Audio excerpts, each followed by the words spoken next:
Welcome to the Hot News Channel, where we strip away the noise to analyze today's breaking stories. It is Tuesday, the 3rd of March, 2026. And if you are tuning in right now, you really need to understand that we are not just looking at another regional skirmish today. No. We aren't looking at a routine military escalation or, a standard diplomatic breakdown. We are standing at a literal generational turning point in global power dynamics. Yeah, a massive shift. Exactly. What you are witnessing today, playing out across the markets, the military grids, and the capitals of the world, is the potential and perhaps inevitable complete collapse of the historic American protection racket in the Middle East. Which is? It's a geopolitical earthquake. The events of the last 72 hours are fundamentally reordering the map. It's reordering the global economy, the supply chains you rely on every day, and the balance of power in ways we frankly haven't seen since the Soviet flag came down over the Kremlin at the end of the Cold War. I am thrilled to have you with us today as we navigate this incredibly complex, fast-moving, and frankly staggering situation. It's a lot to process. It really is. Our mission for this deep dive is to cut through the extremely thick fog of war. We're going to look strictly at the numbers, the deployments, and the strategic realities on the ground. Right, the hard data. Exactly. We are unpacking the multi-front implications of what the Pentagon is officially calling Operation Epic Fury, which is the massive, unprecedented U.S. and Israeli air campaign against Iran. The blowback. Yes. We are also going to look closely at the unexpected, highly decentralized Iranian counterstrikes that are literally, as we speak, actively crippling Gulf infrastructure. It's wild. From there, we have to analyze the severe economic fallout sweeping through the global energy markets and Wall Street. And finally, we are going to examine the hidden political motives, the deep historical drives, and the intelligence environments that might actually be fueling this conflict behind closed doors. There is so much beneath the surface here. Let's start by looking at the opening salvo of this campaign, because the tactical reality of what just fell from the sky is drastically different from the official sanitized narratives being broadcast by the administration right now. Is a stark contrast. I mean, when you move past the press briefings and look at the sheer scale of the munitions deployed. The tonnage? Yeah, the tonnage of the ordnance and the specific strategic targets selected, a very clear picture emerges. This was not designed to be a surgical deterrent. Right. This was not a shot across the bow to send a message. The architecture of this strike was designed for absolute decapitation. Let me lay out the exact deployment orchestrated by U.S. Central Command because the scale is just staggering. We are looking at a coordinated package involving FA-18 Super Hornets, F-35 stealth fighters, Plus stuff. B-2 stealth bombers flying intercontinental missions, and an array of guided missile destroyers launching Tomahawk cruise missiles. It's a maximum pressure package. And the target list reflects that systemic dismantling. They struck the Islamic Revolutionary Guard Corps headquarters. They struck the home of former President Mahmoud Ahmadinejad. Yeah. But the deployment data also shows devastating civilian impacts that are sending massive shockwaves across the region. And we need to be clinical about this data, but it is horrific. It is. There was a direct strike on the Manab Girls' School, which is located in the south of the country. Geographically, it is near an IRGC naval base. Right.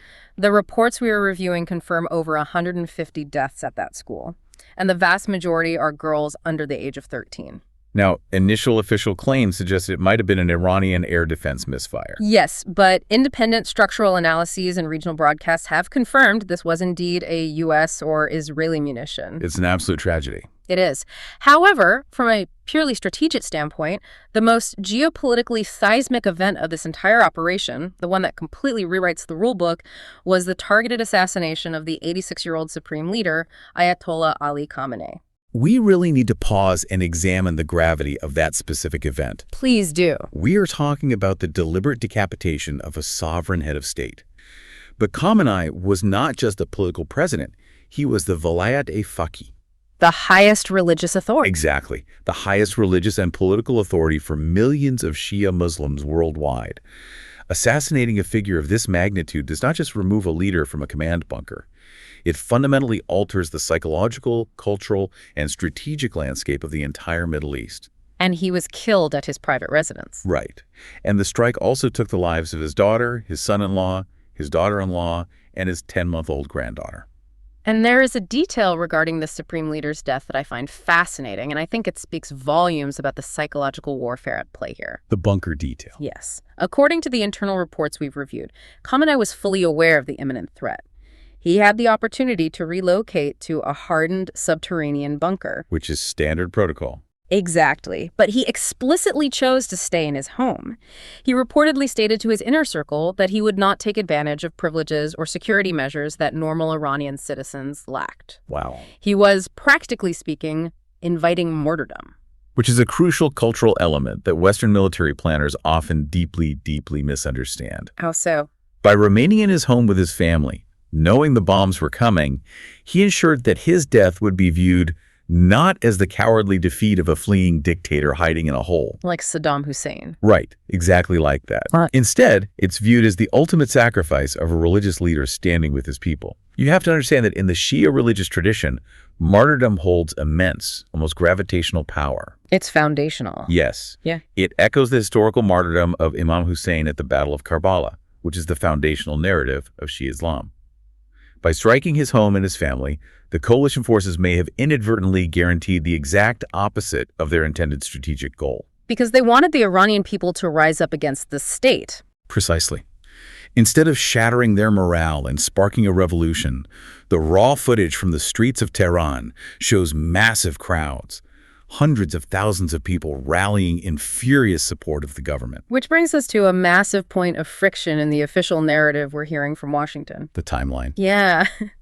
You have President Trump going on broadcasts claiming that the operation is, quote, ahead of schedule, unquote. Right. He is actively suggesting that it will take maybe 4 to 5 weeks to completely wrap up the campaign. Which is? Well, let's look at the official goals stated by the Pentagon. They are absolute. Destroy Iran's ballistic missile capabilities, entirely annihilate their navy, and ensure they cannot fund or supply external forces across the region. Those are maximalist goals. So I have to ask you, based on the military realities of that region, how realistic is a 4 to 5 week timeline for completely dismantling a nation of that size? It is entirely detached from both geographic and military reality. Walk us through it.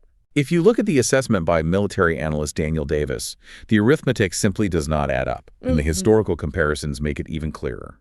Let's start with the terrain. Good place to start. Iran is roughly 4 times the size of Iraq. When the U.S. invaded Iraq in 2003, or during Desert Storm in 1991, they were dealing with vast, flat, navigable deserts. Perfect for tanks. Exactly. That terrain allowed for rapid armored thrusts, massive tank columns, clear lines of sight. Iran is the exact opposite. It's all mountains. It is a natural fortress. It's ringed by the impenetrable Zagros Mountains. There are very few navigable roads for a conventional invading force, and the ones that do exist are narrow, winding mountain passes that heavily favor dug-in defenders. And Davis's numbers regarding the actual troop availability are eye-opening. They really are. He points out that while the U.S. military looks massive on paper, the U.S. currently has fewer than 500,000 active ground troops deployed across the entire globe. Total.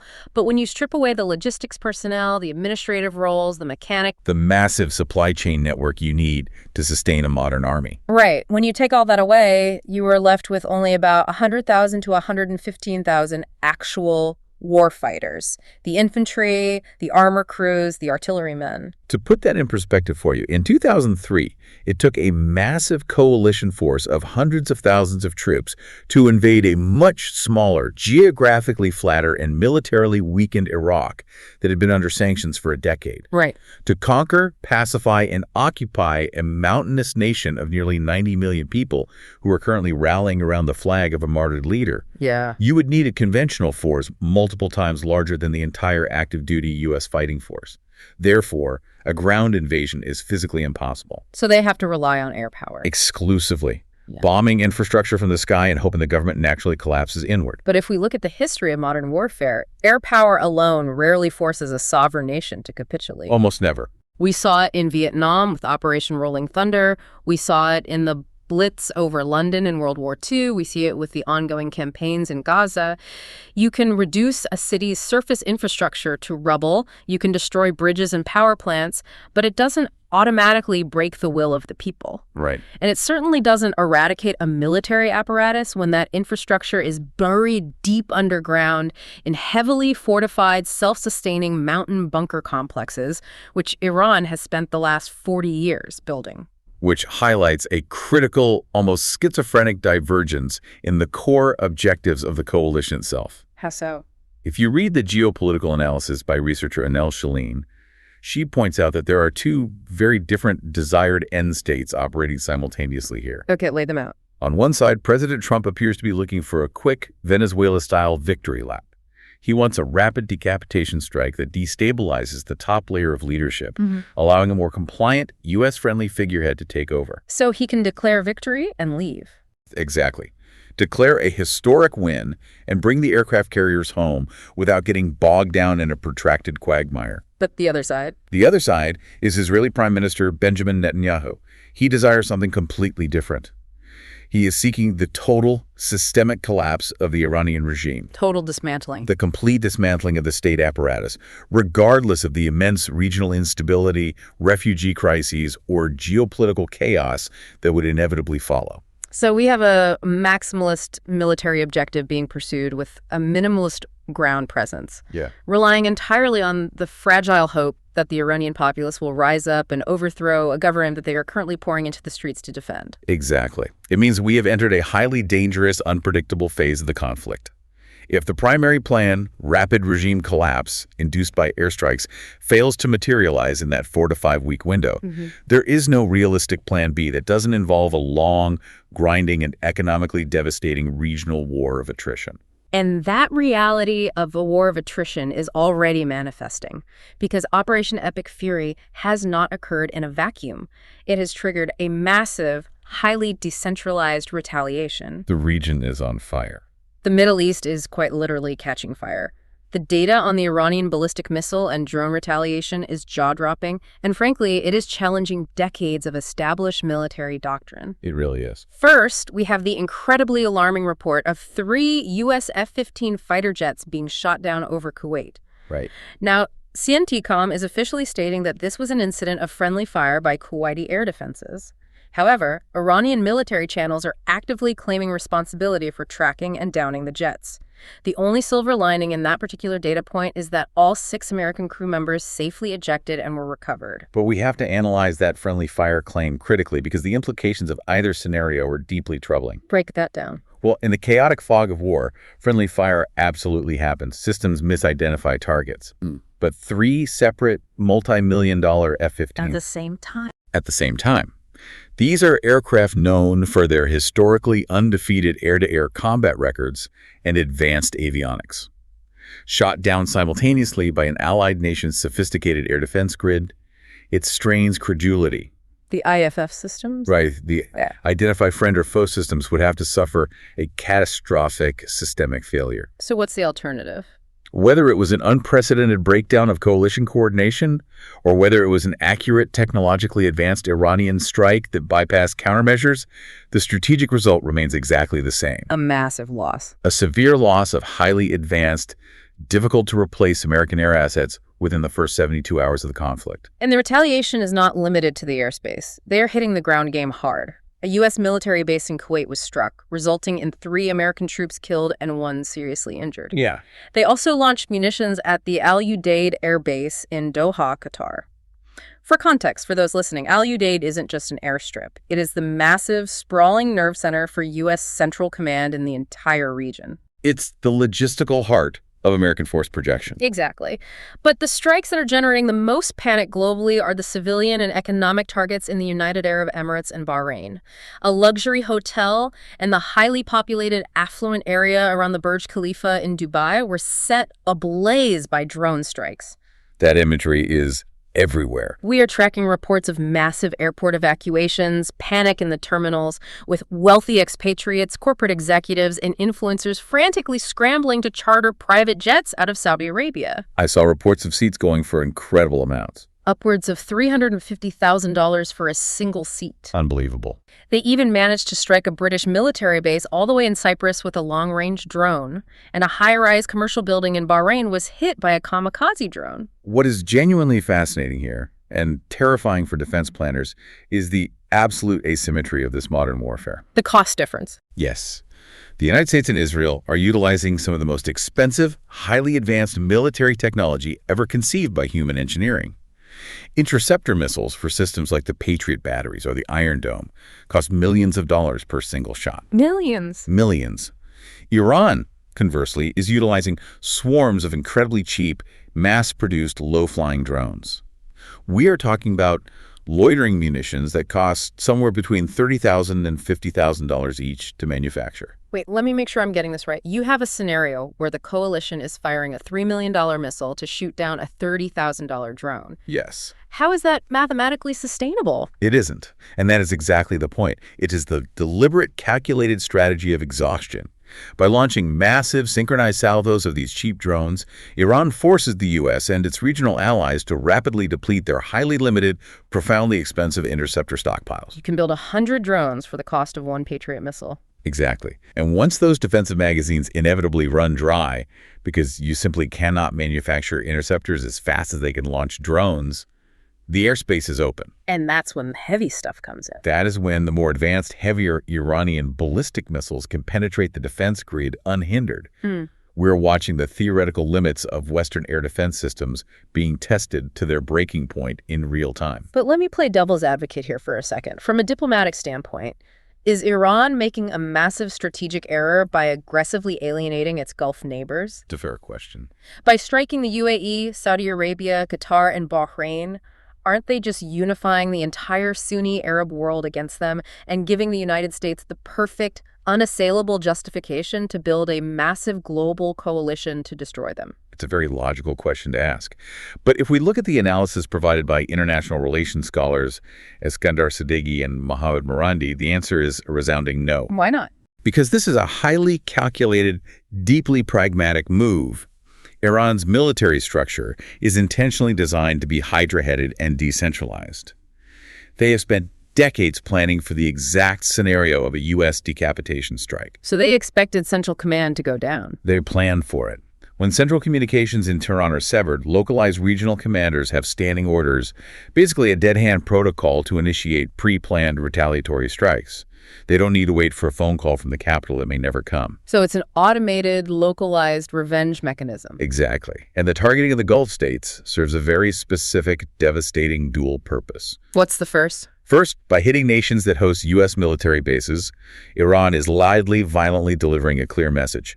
If you provide a staging ground, a runway, or airspace for American forces to attack our sovereign territory, your sovereign territory is forfeited. You are a legitimate target. For the second purpose? Second, and perhaps more importantly for the long-term geopolitical map, it successfully shatters the carefully cultivated image of the UAE and Saudi Arabia as safe, hyper-stable hubs for global finance, luxury tourism, and international corporate headquarters.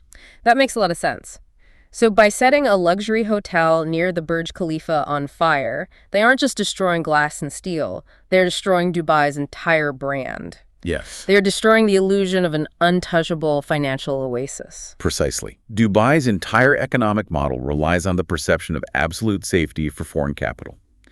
For decades, the implicit agreement holding the Middle East together was the American protection racket.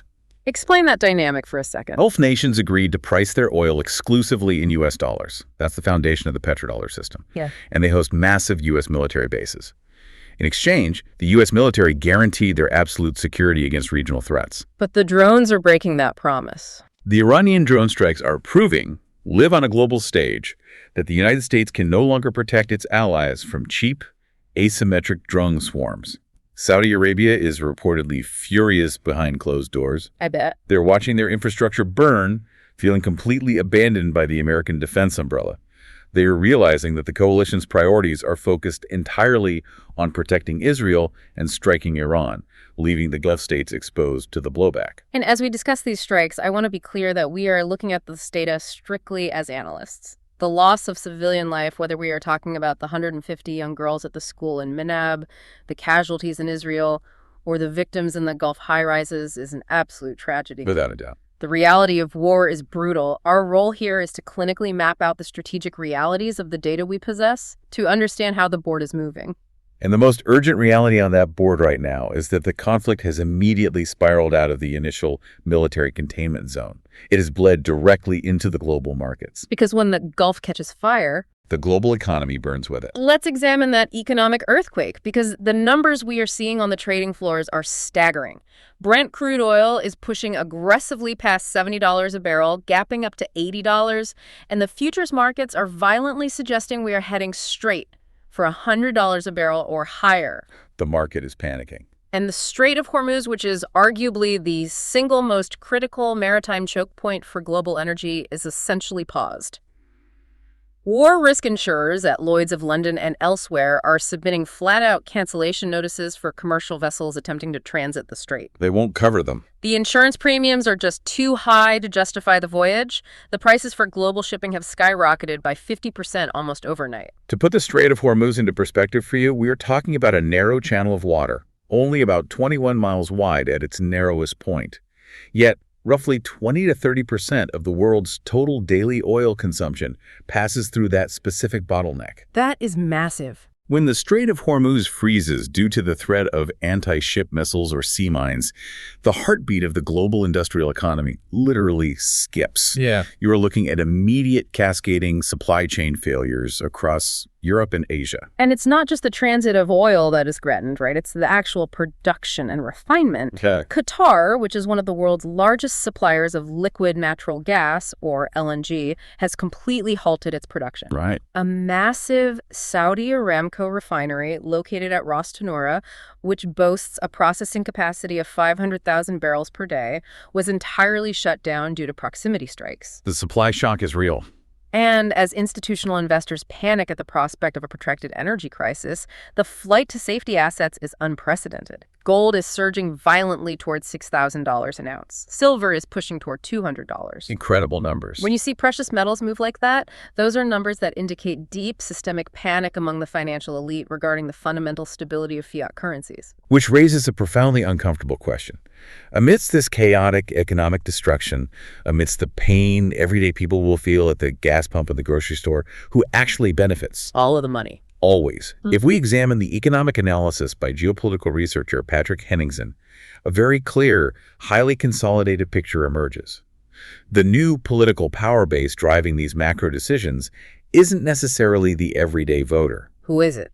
The real beneficiaries of this specific type of regional chaos are the energy titans, Wall Street speculators, and a very specific breed of tech developers who placed massive, highly leveraged long-term bets on oil futures, precious metals, and massive defense contracts. Right. When oil spikes to $100 a barrel overnight, monumental fortunes are minted by those positioned ahead of the curve. And this leads us to a fascinating evolution in the business of war. We are seeing a massive pivot from traditional defense contractors to the integration of Silicon Valley technology. The tech sector's role is huge now. This conflict is showcasing the unprecedented active involvement of tech companies in kinetic warfare.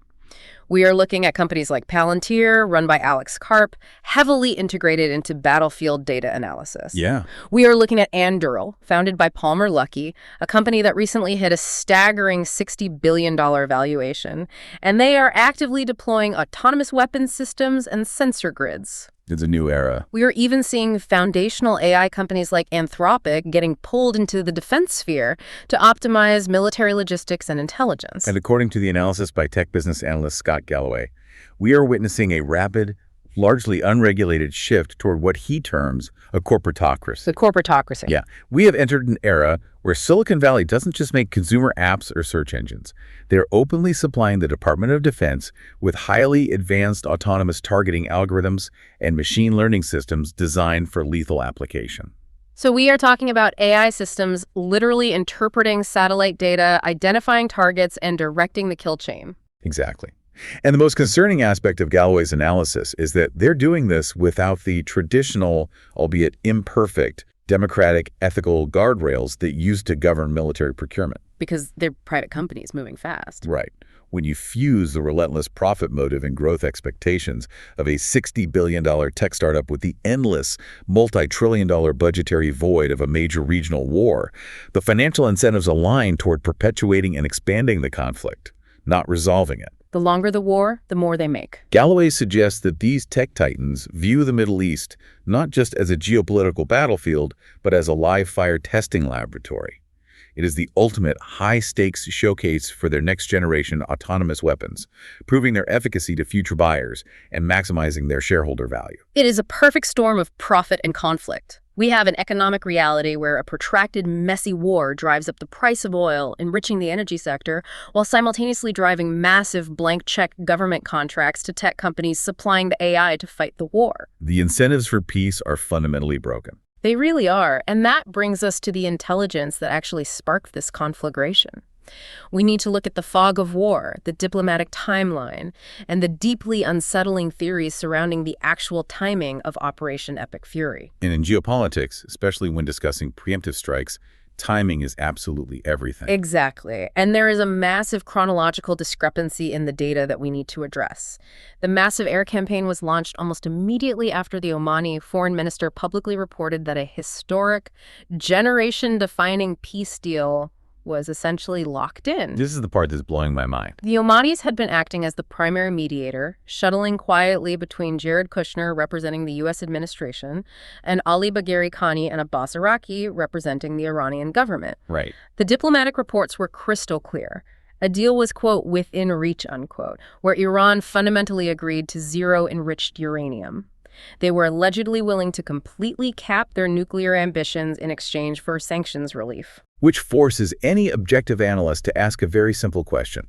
Why launch a massive, highly risky decapitation-style war when a historic, legacy-defining peace deal was allegedly hours away from being finalized? It makes no sense. If the stated primary goal of the United States and Israel for the last 20 years was to stop Iran from obtaining a nuclear weapon, and Iran had just agreed to zero enrichment, launching a war at that precise moment makes zero logical sense from a purely strategic standpoint. Right. It contradicts the entire stated premise of the operation.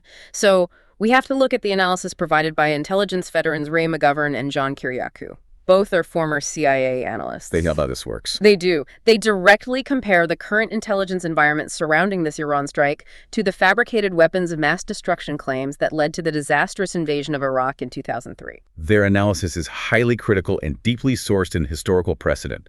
Kiriakou and McGovern argue that we are seeing a direct repeat of the infamous Downing Street memo dynamic. Remind us what that was? For those who don't remember, in 2002, the British intelligence chief famously reported back to London that in Washington, the intelligence and the facts were being, quote, fixed around the policy, unquote. They decided to go to war first. Exactly. The political decision to attack Saddam Hussein had already been made, and the intelligence agencies were pressured to manufacture or cherry-pick the justifications later.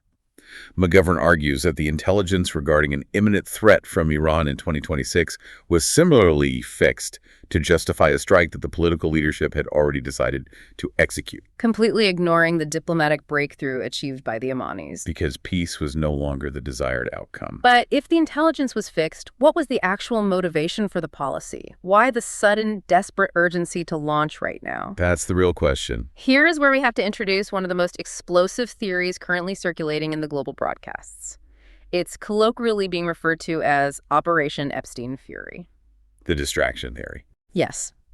Citing the political analysis by commentators Larry Johnson, Kim Iverson, and Sabi Sabs, there are widespread claims that this massive regional conflict was initiated specifically to serve as a catastrophic media distraction. A literal wag-the-dog scenario designed to divert attention from severe domestic, legal, and political peril. Exactly. The theory posits that the war was greenlit specifically to divert public, congressional, and media attention away from impending, highly damaging releases of the unredacted Epstein files. Right. These are documents that allegedly implicate high-level officials, politicians, and billionaires across the entire political spectrum in severe crimes.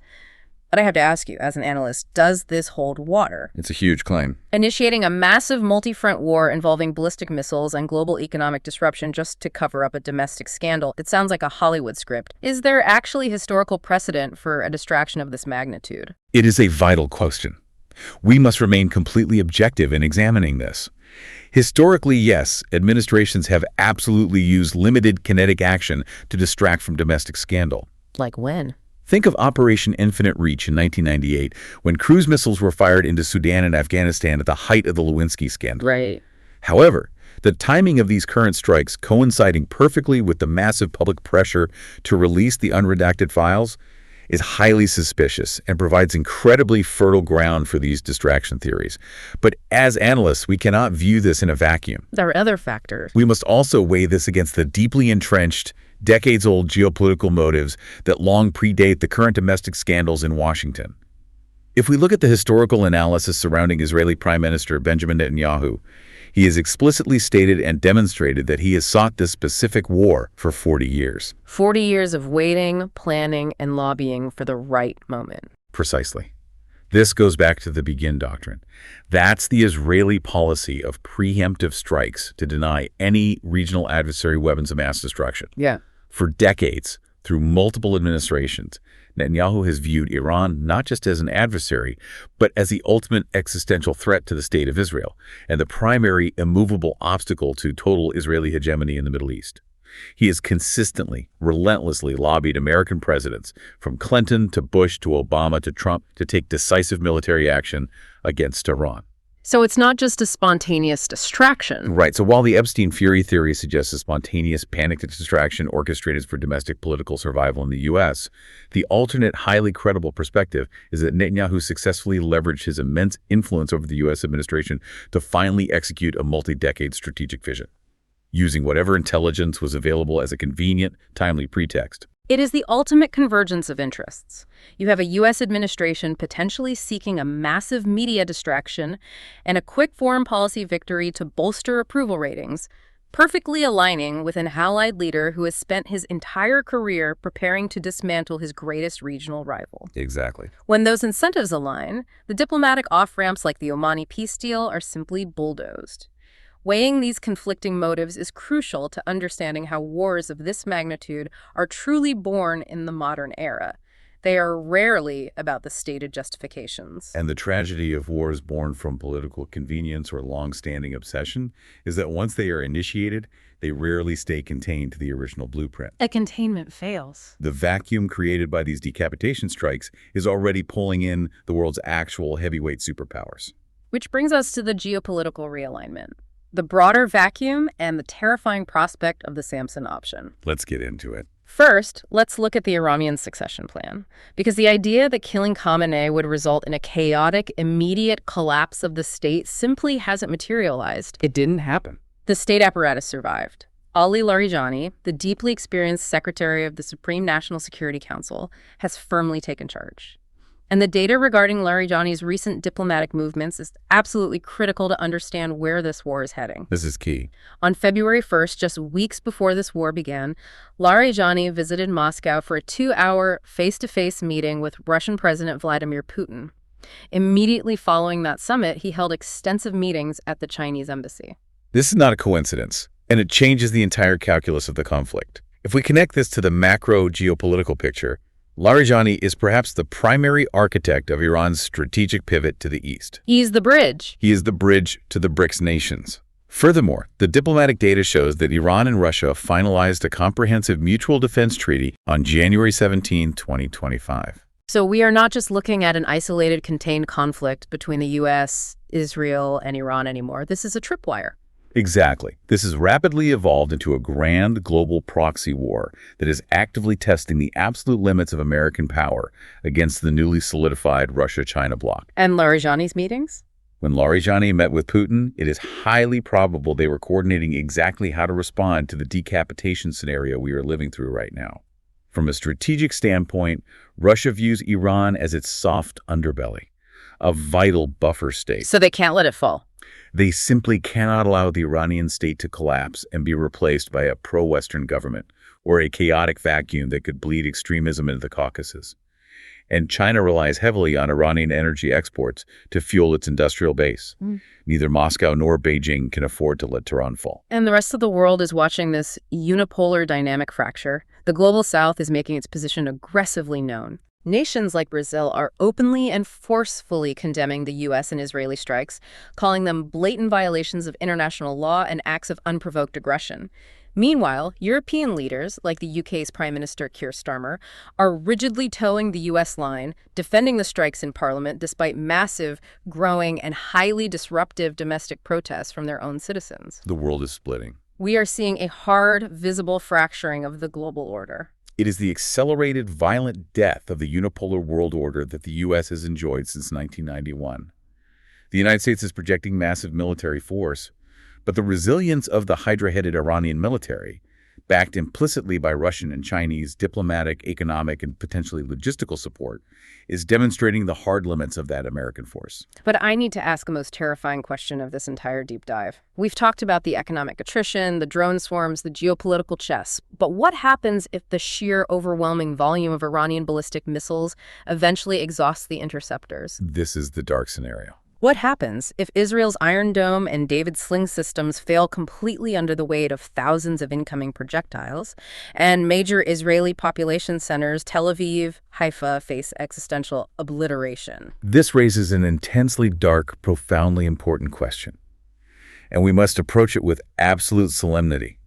Because if conventional defenses fail, we have to introduce the analysis provided by intelligence veteran Ray McGovern regarding what is known in deep strategic circles as the Samson option. The Samson option. Please explain the mechanics and history of what that means for everyone listening. The Samson option refers to Israel's unacknowledged but widely understood military doctrine of massive, catastrophic nuclear retaliation. Nuclear. Yes. The premise is drawn from the biblical figure Samson, who, when blinded and captured, pushed apart the structural pillars of a Philistine temple, bringing the roof down and killing himself along with all of his enemies. McGovern's analysis warns that if the state of Israel truly faces existential obliteration, if the conventional defense grids fail, if the military is overrun, and the nation is on the verge of being wiped out by massive Iranian missile barrages, there is a severe, non-zero risk that Prime Minister Netanyahu could resort to utilizing Israel's undeclared nuclear arsenal As a last resort. which is the ultimate insurance policy of a state facing annihilation. That is horrifying. To even contemplate the use of nuclear weapons in a crowded, modern Middle East where the fallout would drift across multiple borders is shocking. It is the ultimate nightmare scenario for global security. But as McGovern points out, in a fast-paced, highly emotional escalation where leaders feel backed into an existential corner, the unthinkable suddenly becomes a viable tactical consideration. Desperation. Exactly. We saw glimpses of this panic during the early days of the 1973 Yom Kippur War. When survival is on the line, the old rules vanish. Given how rapidly the impossibilities of the last decade have become our daily headlines, from global pandemics to land wars in Europe to autonomous AI weapons, no scenario can be entirely ruled out. We are operating in an environment where the old rules of nuclear deterrence are disintegrating in real time. Which brings us to a final lingering thought that builds on everything we've dissected today. We've analyzed the stated goals of the U.S. and Israel, the total collapse and systemic decapitation of the Iranian government. But let's assume for just a moment that they actually succeed. Okay. Let's say the endless aerial bombardment works, the IRGC eventually fractures, the interceptors hold, and the Islamic Republic falls. Okay, let's play that out. The regime falls. What then? Who actually fills that massive geopolitical vacuum? Iran is a vast, geographically complex nation of nearly 90 million people.